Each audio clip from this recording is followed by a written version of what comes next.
Hi Nia. చిన్ననియా, మీరు ఇక్కడే ఉన్నారా? హాయ్ రే చెల్లి, బావగారు బాగున్నారా? రండి కూర్చోండి. ఏమ్మా, ఏమన్నా పని మీద వచ్చారా? అదే అన్నయ్య, పిల్లలు పెద్దోళ్ళు అవుతున్నారు. మీ బావగారు సంపాదన మీకు తెలియందేం కాదు. మీరిద్దరూ సాయం చేస్తే నేను కూడా ఇల్లు కట్టుకుందాం అనుకుంటున్నాను అన్నయ్య.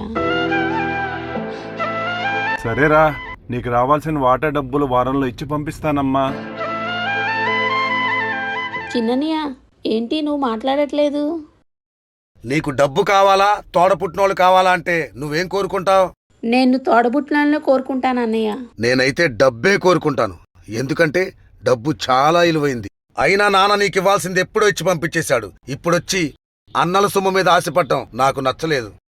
అన్నయ్య, నువ్వు లేవన్నా బాధపడి గాని ఇలా మాట్లాడతావని అనుకోలేదు.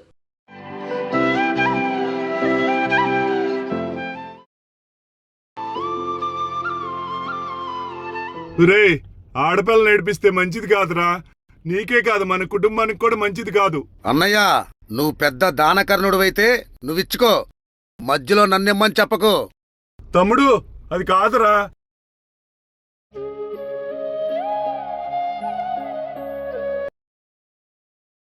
అన్నయ్య, ఏంట్రా తమ్ముడు, ఏమైంది?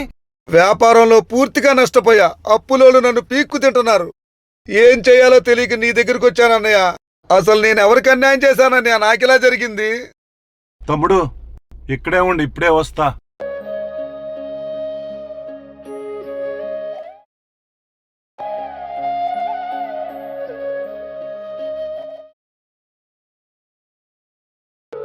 అరే తమ్ముడు, ఇలాంటి రోజు ఒకటి వస్తుందని నాకు ముందే తెలుసు.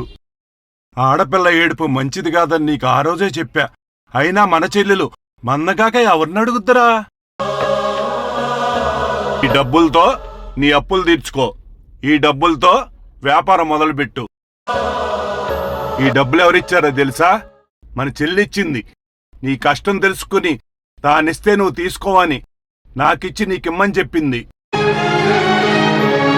ఇప్పటికన్నా తెలుసుకోరా, డబ్బు కన్నా రక్త సంబంధం చాలా గొప్పది.